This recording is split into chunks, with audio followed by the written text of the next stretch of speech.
Today I'm going to showcase the Magicka Templar PV build for dungeons and trials. This will be a very long video, almost like an ultimate guide. If you're looking for a solo build or you play with like random people that you're not sure you can rely on, I actually recommend my solo build. I will put the link in the description. And just in general, all the timestamps for different parses and so on, it's all in the description. Make sure to check it out, the written guide of this as well. As you can see, we have a lot of things to go through. At the end, if you're a new player, I also showcase some beginner setups with very easy rotation and easy to get gear. To give you an overview on what you can expect in terms of DPS, here are 5 setups that I all tested on the big raid target dummy. I also have 2 setups that I tested on the small target dummy. Just to quickly explain, the small target dummy doesn't have any buffs or debuffs applied to it, so you have way lower numbers and less sustain.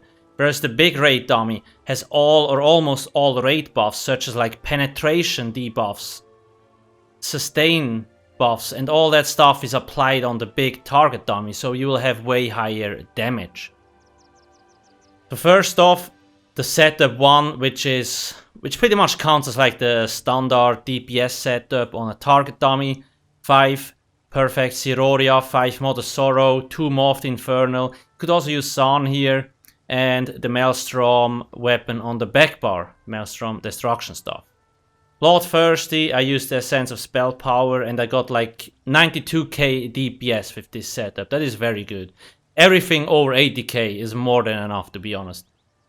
The second setup, we actually used the Thrassian Stranglers piece with 20 stacks. So instead of 2 Morphed Infernal monster set, we remove 1 piece and we actually replace it with Thrassian Stranglers. A lot of people call Thrassian Stranglers the target dummy humper set, but in reality you actually can use it in raids. Like in my group, we use it in Sunspire on the hard modes, it works fine. And it's usually better than anything else. It's risky to use, yes, but once you get used to it, it's actually working well. And you see, we almost got 120k. So by just swapping out 1 piece with Thrassian Stranglers, we got such a huge DPS boost. That's how powerful this set is at 20 stacks. Crazy. Then the third setup is pretty much a standard DPS, like a raid setup. Because we use False God, which really helps with sustain in general. So False God, Mod of Sorrow, Morphed Infernal, and we got 83k DPS. The fourth setup is my advanced setup on alcasthq.com. So basically the tier 2 setup with Julianos, Mod of Sorrow, Morphed Infernal, and the Maelstrom on the back bar. Here we actually also had 83k DPS. I was surprised to get this high. Now keep in mind, the setup 3 obviously has a lot more sustain in a raid scenario because of False God. And then I also actually wanted to see what I can come up with the beginner setup. So 5 Julianos, 4 Magnus and 3 Willpower with Arcane Jewelry. And I still managed to hit 70k, which I was quite surprised with. But yeah, that's all on the big target dummy. Now let's take a look at the small target dummy. The small target dummy, we obviously have to self-sustain a lot more because you don't get any buffs or debuffs. So with the very basic beginner setup, I almost managed to hit 40k, and I also used normal potions because they're very expensive, new players usually don't have them. And then I also actually tried to do like the normal Siroria setup and I managed to hit like 53k. That's the difference between these 2 target dummies and what you should expect. Target dummy humper setup versus a raid setup. So there is one specific thing that people usually point out, and that's the health. On a target dummy you use Ghastly Eyeball, which gives you 4600 Magicka and like 460 Magicka recovery, but you will only have 12k health. So people are like, well, you're never gonna be able to survive with this in a raid. Yes, that's true. Nobody's using Ghastly Eyeball in a raid. It's just for target dummy humping because it increases the sustain. Now in a raid you use Arteum Pickled Fishbowl or like the blue cheap food, which boosts your max health and max magic by a lot, so you sit around 19 to 21k health. However, in a raid, you also have Hollow Fang and Symphony of Blades present, like most healers. Like, you always need to make sure to have Hollow Fang in a Magicka group. It's just so strong. Same with Symphony. These two sets give you so much sustain. And you don't have these on a target dummy. So as a replacement, you use Ghastly A Bowl to kind of make up for the lost sustain that you usually would have in a raid. So I hope I could explain this and make you understand why you should use these two different buff foods.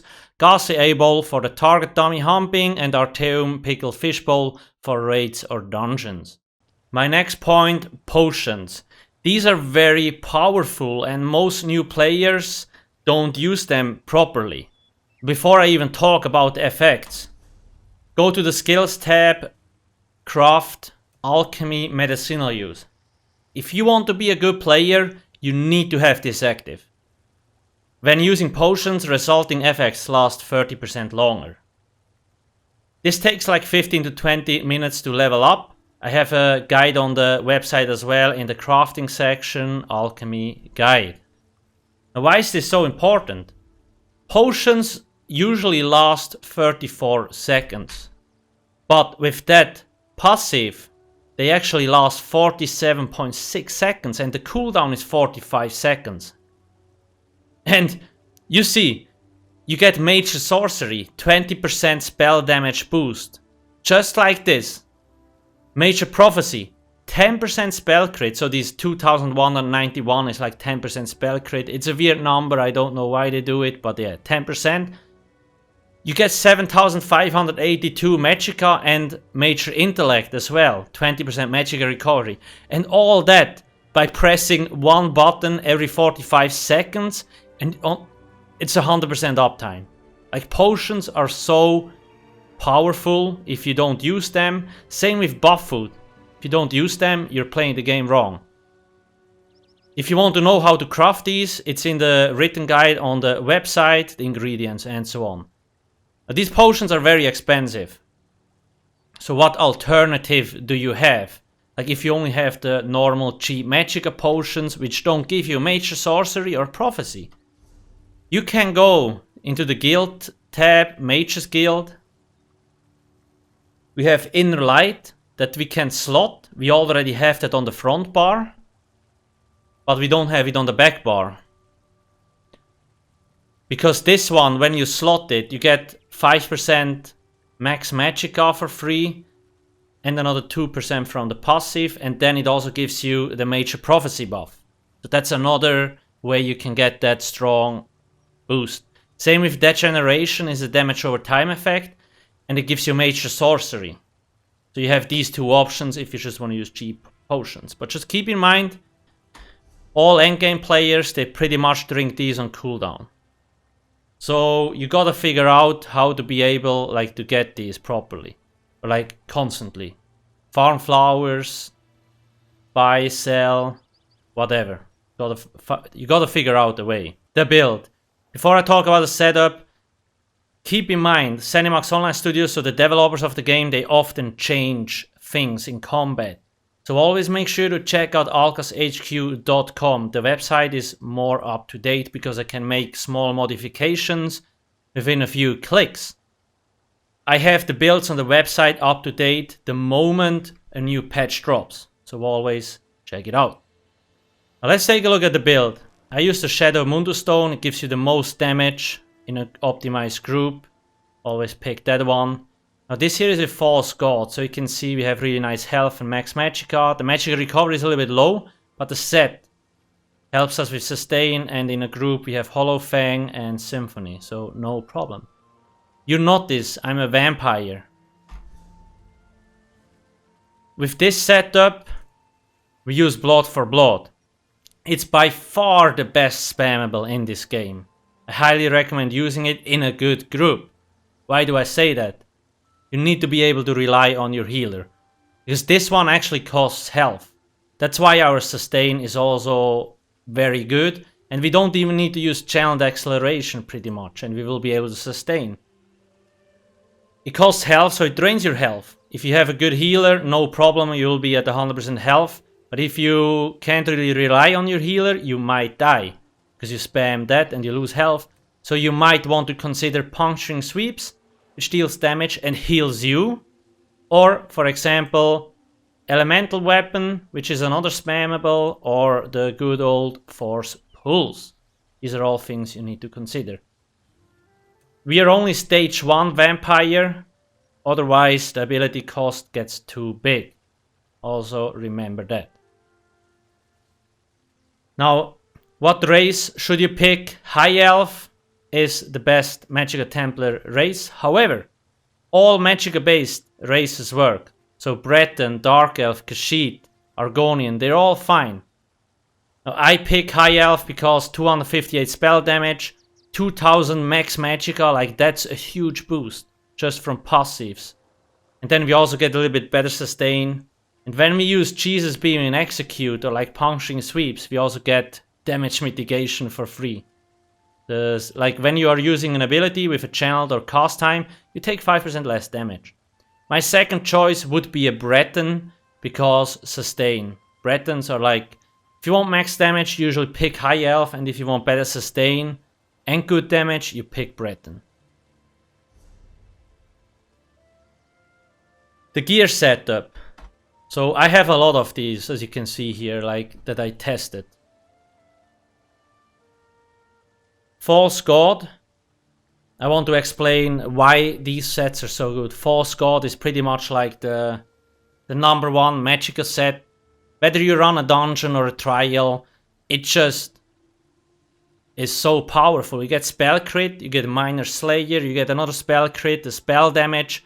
If you have the perfect version, you get the max Magicka bonus. With the imperfect bonus, with the imperfect version, the Magicka bonus is not there.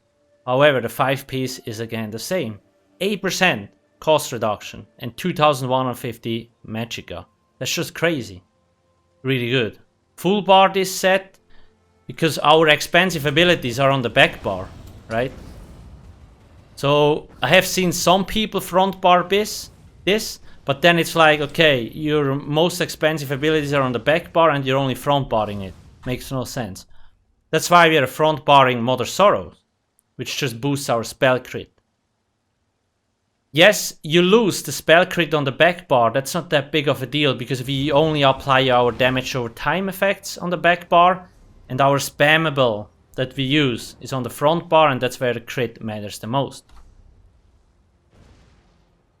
Maelstrom stuff on the back bar, Inferno if you have one. You can do normal Maelstrom Arena to get like the imperfect Maelstrom stuff. Go get it, it's very strong. If you don't have this one, you lose like 6k DPS, 7k, just like this, because it's so powerful. Monster sets, you have a lot of good options. Moth the Infernal performs the best on a target dummy, however, San, also very powerful, Elambris, Valkin Scoria, they're all good. Any Magicka based setup is good. Moth the Infernal is a little bit... Let's see if I can get it to proc. Maybe it will show up there. If you're playing in a group, the tank might hate you because he's like fighting here and there's like this big guy. It's like shizzle, I can't see anything. God damn it. Yeah, keep that in mind. Might be a little bit annoying, but anyway, just as a reminder. The next thing, Siroria, and always divine trait with magic enchantments. That's always the things you want to pick. Here, bloodthirsty spell damage. Inferno stuff, precise with a fire enchantment. And on the back bar, we use an infused fire stuff with a weapon damage enchantment. A lot of people don't know that. You can apply blockade, weapon swap. And let's look, it will reactivate. No problem, it reactivated. Even though we are on the front bar. So the blockade on the back bar actually keeps the enchantment, the 452 spell damage, active. So that's just for free. It's crazy. And it has 100% uptime. The Siroria setup, What we do here is we full bar Mother Sorrow and we front bar Siroria. Because even though like the circle, the Siroria circle, we swap to the back bar, it will stay active, no problem. So that's how you optimize the setup. We freshen Stranglers. Let me get out of combat so I can swap. There we go. That's this. We basically remove a Morphed Infernal piece and we place Mother Sorrow here and then we place the Freshened Strangler set. Right, so we just have like one extra piece of Morphed Infernal which gives us a max Magicka bonus, which is totally fine. But yeah, that's the only change of this. Let me go back to False God because I consider this my base setup pretty much. Champion points. 81 in Thaumaturge because we have a lot of damage over time effects. 51 Master at Arms, 11 Staff Expert, 10 Spell Erosion, 56 Elemental Expert, 61 Elfborn. By the way, I do have a 300 and 600 CP setup on the website as well if you're not max champion points. And you have 61, 61, 100 in Arcanist, 37, 11. 49, 49, 48, 81, 43. So the blue tree obviously is very powerful because it boosts your damage the most. But actually, the strongest champion point section is the red because it boosts your damage mitigation like crazy, trust me. Obviously, for a target dummy, only the blue stuff matters, but in a raid, the red ones are actually more powerful than the blue ones. No kidding. Let's take a look at some skills or passives that are important as a Templar. There's a lot of RNG involved, kinda, so when we look at the Aedric Spear, with an Aedric Spear ability slotted, increases your critical damage by 10%. That's a lot. Doesn't sound like a lot, but it's a lot. So we have Blazing Spear on the front bar, and we have Crescent Sweep on the back bar. That's why you can't put this on the front bar, because you need to have this to benefit from the extra critical damage. Next up, Spear Wall. So when we activate an Aedric Spear ability, we get some damage mitigation, just like this. That's really nice. Burning Light. This is like... I love this and I hate it. Because that is what usually makes or breaks a parse. When I look at any of the parses I saved Burning Light, here it procced 71 times. It could be that it only procs 50 times and then it gives you like 3k DPS. So you need to have RNG lock. What does it do? When you deal damage with Aedric Spear ability, you have 25% chance to deal an additional 1760 physical damage or 4940 magic damage. And it has a 0.5 second cooldown. So it's Blazing Spear and Crescent Sweep that can proc it. And you can see Burning Light, the max hit, like what the hell, 26.7k crit. That is fucking nuts. And the base tooltip that we have on our build when we're not buffed, we're at 5k. It says 5k damage turns into 26k crit in a raid environment. That's nuts. Then this here, a little bit more resistance. Yeah, that's pretty much it. Here we also get a little bit health, Magicka stamina, and ultimate cost reduction, which is nice. But yeah. You should always have light armor passives. They're just so strong. Spell penetration, spell crit. It's just so much good. Like cost reduction and all that stuff. Recovery, it's just so good. Because we use one heavy armor piece. Keep in mind that you should get Juggernaut, so you need to level up heavy armor to benefit from the extra 2% health.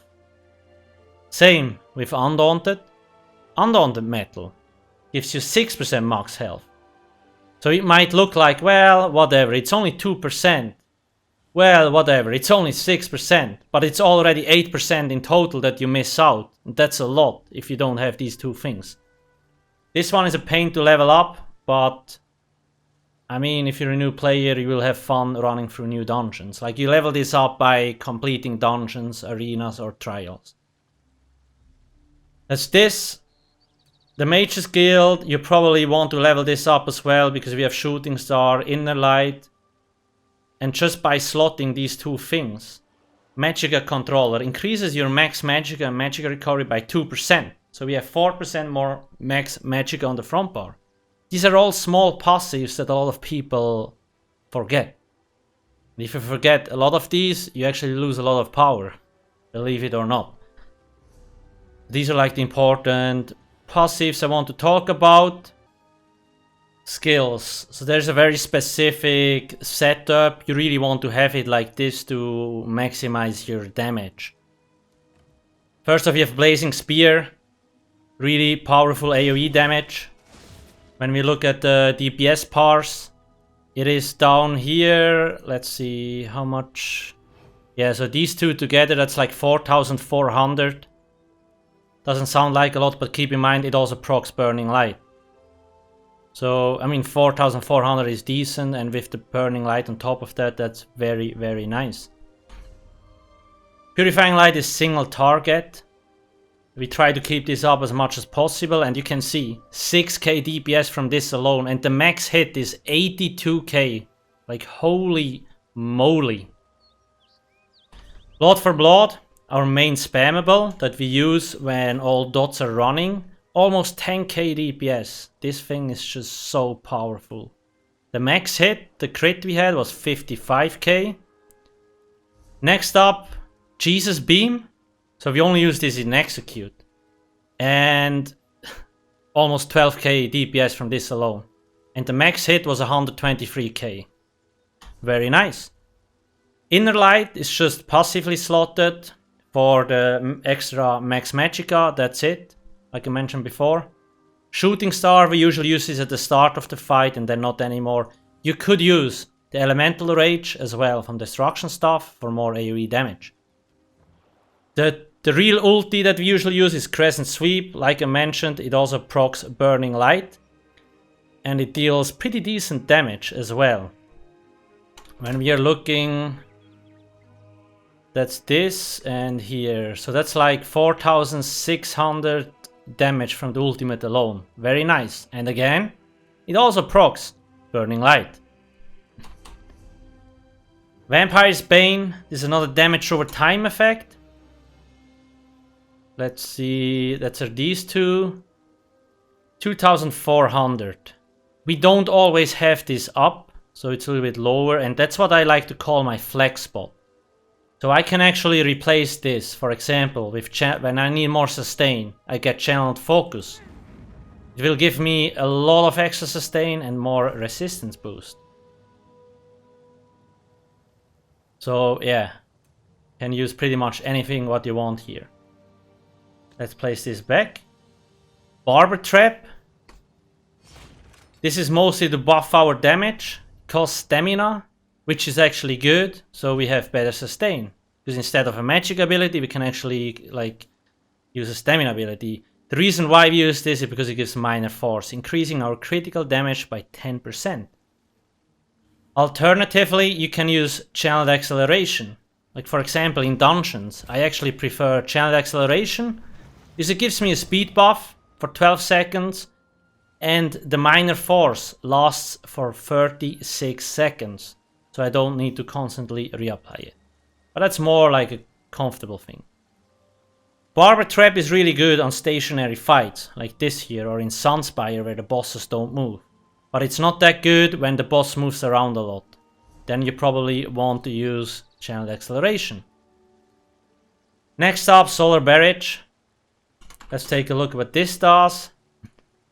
3,155, not that much. However, this has a very important second mechanic. While this ability is active, you gain Empower, increasing the damage of your light attacks by 40%. When we look at our light attacks, 20k DPS. So that's almost 22% of our overall damage just from light attacks, and the max hit was like almost 38k. Very powerful. Now I want to showcase you another one if you're on PC. Down here, light attacks per second. When we check out the DPS parsers afterwards, you will actually see it's like if you're a good player, you will have 0.9 light attacks per second. Then it goes down to like 0.85, 0.8, and 0.75 for like a beginner. You really shouldn't go below 0.75. On some classes, the add-on is called Light Attack Helper. You wanna get it, it's really nice. On this class, at the end, like you will see I have like 0.92 light attacks per second, and it will go down to 0.87. Because in Execute, we use less light attacks, because Jesus Beam, or Radiant Oppression, is a channeled ability. Next up, we have Mystic Orb, so Bubble. Deals a lot of damage. Now this has a nice side effect in a group. Friendly group members can activate the bubble and it will actually give them sustain. It also deals a buttload of damage. Unstable Wall. Once again, all the rotations evolve around this. This needs to be up all the time. So first off, let's see, the orb does 5k damage, the unstable does almost 5k as well. And the unstable wall, once again, it keeps your weapon damage enchantment active all the time, even on the front bar. And the Maelstrom Staff boosts your light and heavy attacks. If you don't have the Maelstrom Staff, your light attack will go from 20k to like 14. The Maelstrom Staff is so powerful, and that's why light attacks are so important. So important. But once again, this is my setup. Pretty much optimized. If you want, play around. Just don't forget important things. Like, it's very easy to forget that Piercing Spear gives you 10% critical damage, right? But you need to have one of these abilities slotted. So people are like, well, I want to use another ulti. Poof! Damage, like, you lose this passive. It's gone. So always think about stuff like that. The rotation of the build. So we'll showcase advanced and the simplified rotation. However, before we start with that, you need to understand two important things. Light attack weaving and animation cancelling. So what exactly is light attack weaving? It means when we use an ability, a light attack has to go out. Ability, light attack.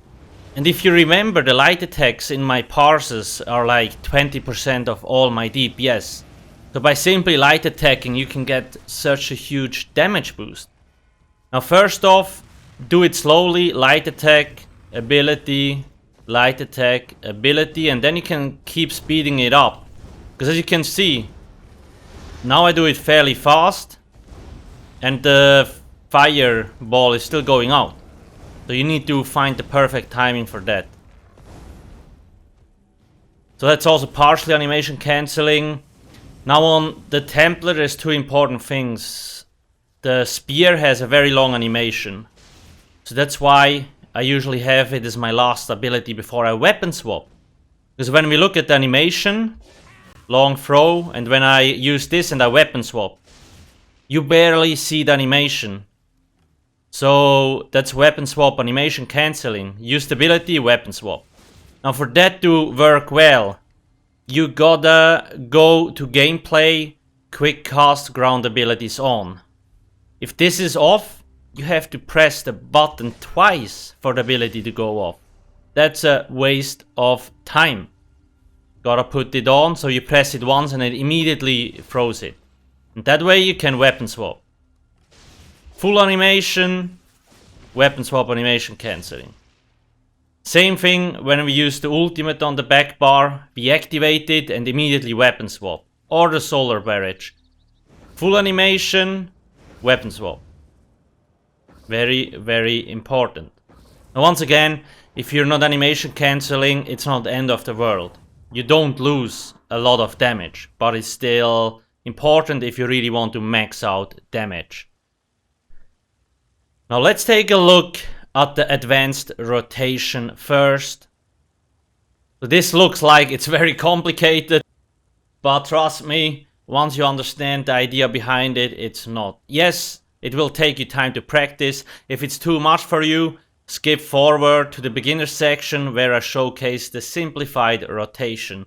But this here is pretty much the rotation I use for most of the DPS parsers, like where I get the high DPS numbers. So let me go through this. First off, when we're on a target dummy, I would recommend standing sideways because... Ooh, that was weird. Let me get... First off, the Moth Infernal. If you stand in front, you can't see anything. If you stand on the side, because the Moth Infernal will always face the target dummy from the front. So you don't have that dude bugging you. Secondly, if you actually use orbs, you can get more hits in. So the orbs will do a little bit more damage. That's also why it's important on a target, that's mostly target dummy optimization, it doesn't really matter for a raid. If you stand this close, orb will hit less times. If you stand further away, the orb will hit more times. But still make sure that trap actually hits. Because if you're too far away, the trap will not proc anymore. So anyway, that's just... It's not that important. Unless you want to get target dummy humper master degree, then yeah. I will showcase the advanced rotation now. Believe it or not, this is actually a static rotation. Yes, it involves a lot of weapon swapping, but it is static. If you don't want to weapon swap that much, like I mentioned in the beginner section, you can find a simplified rotation, which is like you need to weapon swap a lot less and it's way easier to remember. So what do we do here? Basically, I will showcase this now. We drop the trap at the start of the fight, we weapon swap and do the shooting star. That's always how we start. Now we're using Purifying Light, Blazing Spear, weapon swap. Unstable Wall of Fire, Mystic Orb, Vampire's Bane, Solar Barrage, weapon swap. So we have applied all the damage over time effects by now. Use Purifying Light again, 4 times, Blood for Blood. Blazing Spear, weapon swap. Unstable Wall of Fire, Mystic Orb. Now we weapon swap just to reapply Purifying Light. We weapon swap again. Reapply the trap, Solar Barrage. Use our backbar ultimate. Weapon swap 3 times Blood for Blood. And restart. Purifying Light, Blazing Spear. What I want you to do now is look at the abilities only and the timers. I will do the rotation in fast succession so you can actually see how the timers line up.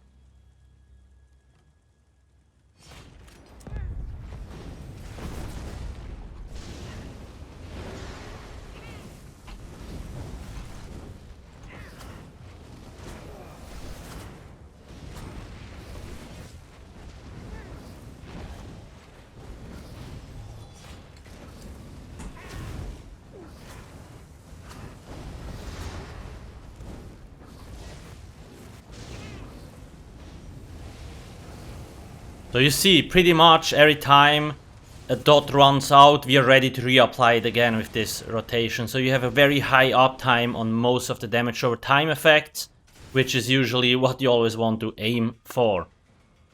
What do you do in the execute? So there it's a little bit different. I usually just at 25%, I just stop using the orb, the Solar Barrage and Vampire's Bane. Like you could already do that at like 30%, but just for like, so it's easier to remember. At 25%, pretty much remove the orb, Solar Barrage and Vampire's Bane. And then instead of Blood for Blood, we will actually use Jesus Beam. There. And at 15%, you stop using Purifying Light and you really only keep up your Spear and your Wall. And your trap as well. If you like, most of the times the bosses will be dead because people have a lot of DPS, but if not, you always want to keep up the trap as well because it gives you minor force. But other than that, you just reapply the blazing and blockade and you beam your way to victory. when these run out, they can beam a lot, as you can see. When these run out, you throw your spear again, blockade. If trap runs out, drop trap, ultimate, beam, beam, beam, beam. Keep beaming till the enemy is dead. That's how they execute this. Practice this. Yes, it will take a time to get it right. Like it might take you a week or two if you practice a lot. But once you're used to it, you will really understand how the Magicka Templar works and you will push really high damage. The next topic, sustain, aka resource management. So often you see good players, they never have issues with Magicka, whereas newer players struggle with sustain. So I want to talk about a few things that not many people know. First off, heavy attacks. Every time you do a heavy attack, you restore 3000 Magicka. Yes. Why?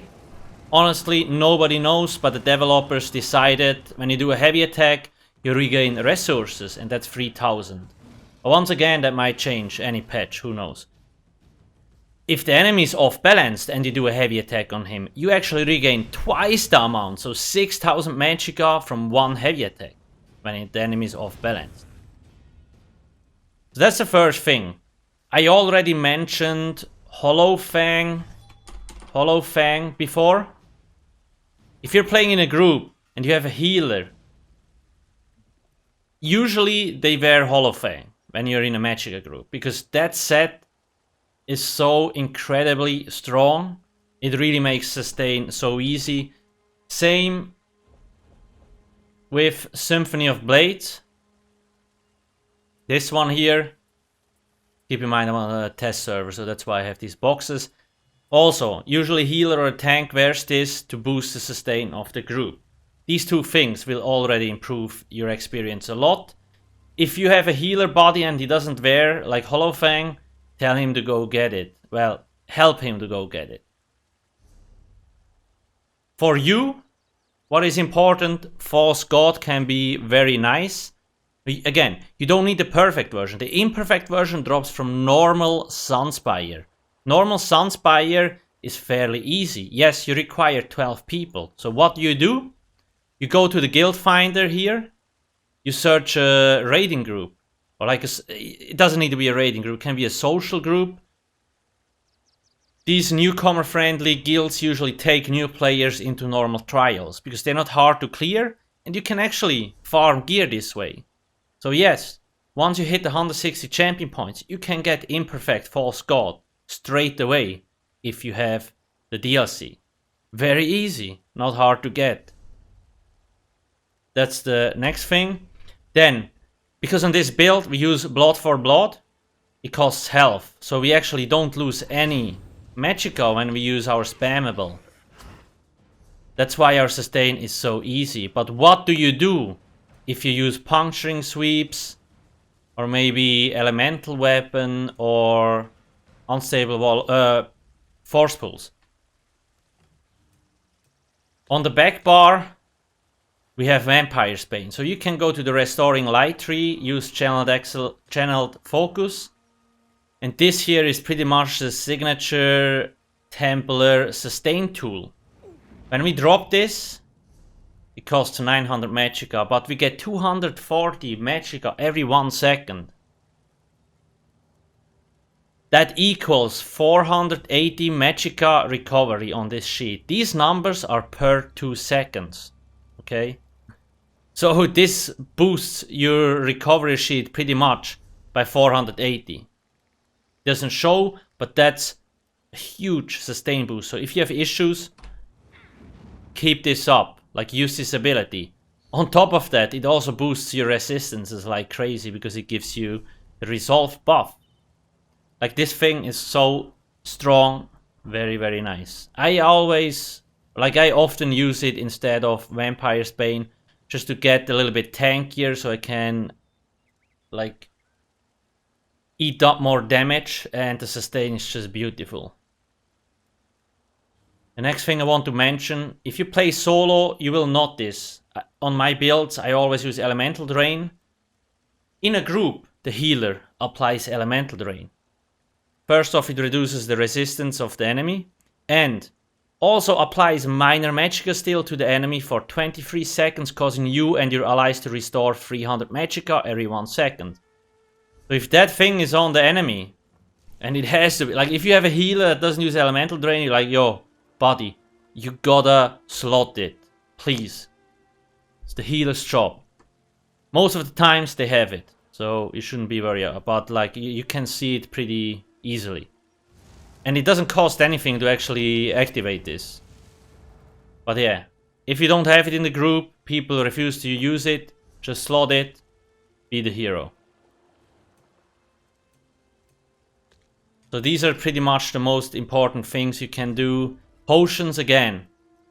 When you watch me doing DPS tests, you will see I drink potions every 45 seconds on cooldown. Just to get that 7,582 Magicka. The last resort could be that you actually use Magicka recovery or a spell cost reduction glyph on your jewelry. However, most of the times it's really not necessary. Because the spell damage here is very nice, it boosts your damage like crazy, but yeah.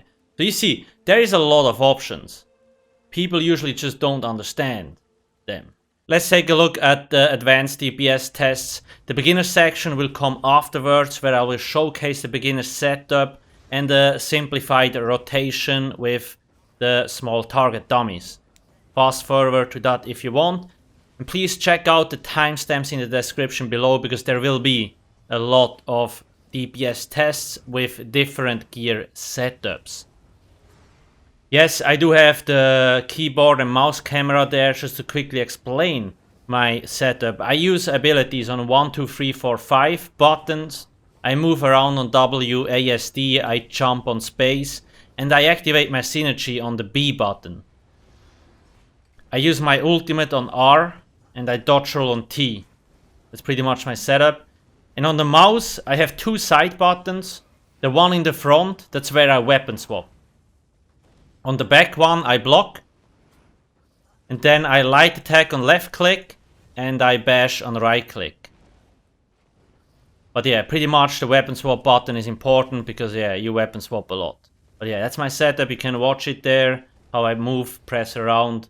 It's like, it should be in real time to the target dummy parse. Magicka Templar has a lot of RNG attached to it, so like the burning light proc is randomized, the burning from the flame damage enchant and the Infernal Guardian is also randomized. Sometimes it procs more, sometimes less. So what am I trying to say? You do a parse, you might get 86k damage. And then you do the same thing, exact same thing, another time, and you might get 92k. Just because there's so much RNG involved. Please, also, don't forget, most of the times if you watch people on YouTube target dummy humping, they don't just go to the target dummy, do the parse and get that juicy high damage number. They sometimes target dummy hump for a week, 4 hours, every day to get that one juicy parse. Okay? That's like the secret. You hump, you hump, you hump, you hump till you get that golden parse. In all the parses, I will showcase the gear setup attached to it so you don't get confused. And one more thing. If you're on PC or you play on console and have a PC, I always recommend doing DPS tests on the public test server. Most people do that. Because like they have raid gear setups on the live server. And they have like target dummy setups on the public test server. So you don't waste any resources. Smart. So we'll leave you alone now, we will see us in the beginner section.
Welcome to the beginner section. So first off, I want to showcase a very easy to get setup. Then we check out the rotation.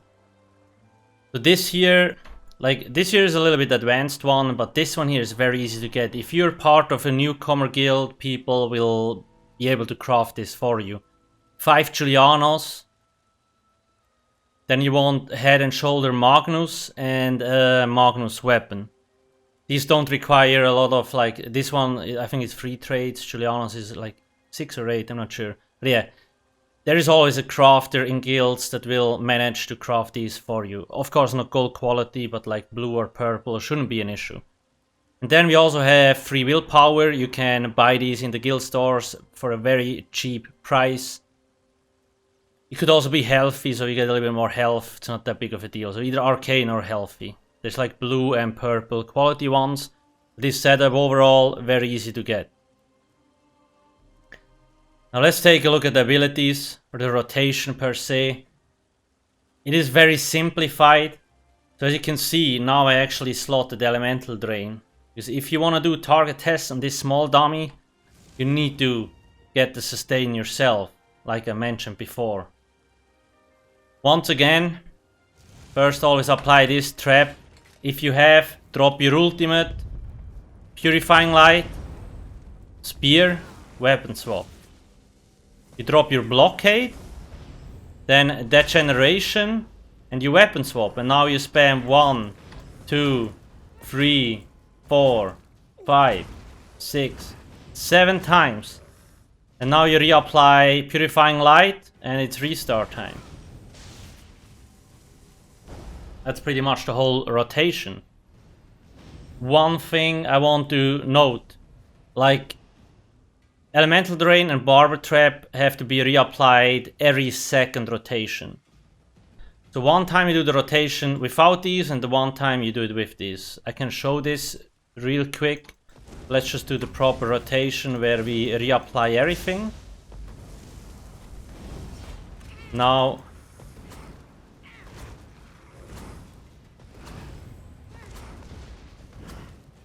I throw this up.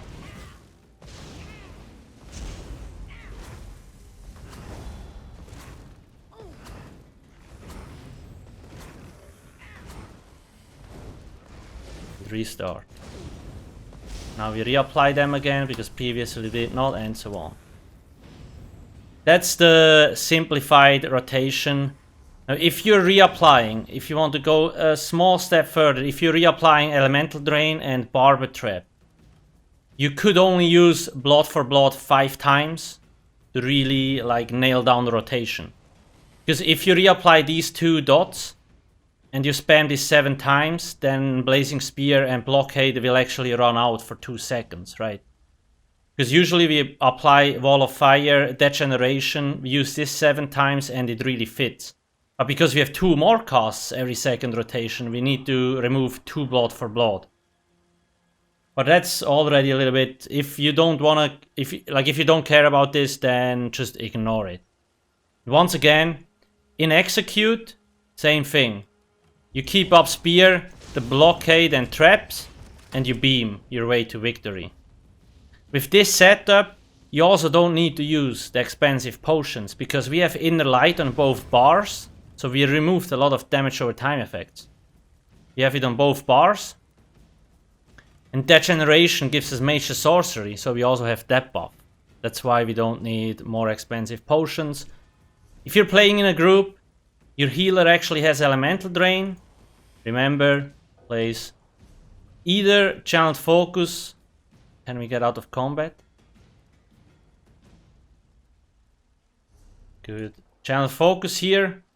Or if you want to protect yourself, you can also use a shield harness Magicka, which is always nice. This one gives you another 9000 health pretty much for 6 seconds. It's very nice. So that's pretty much the beginner setup. I will showcase the 2 parses I did with this. The first parse is with the beginner setup and the easy rotation. And the second parse that you will see is with the pretty much the best in slot Siroria setup and advanced rotation.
The most important aspect of the whole setup is the outfit, like always.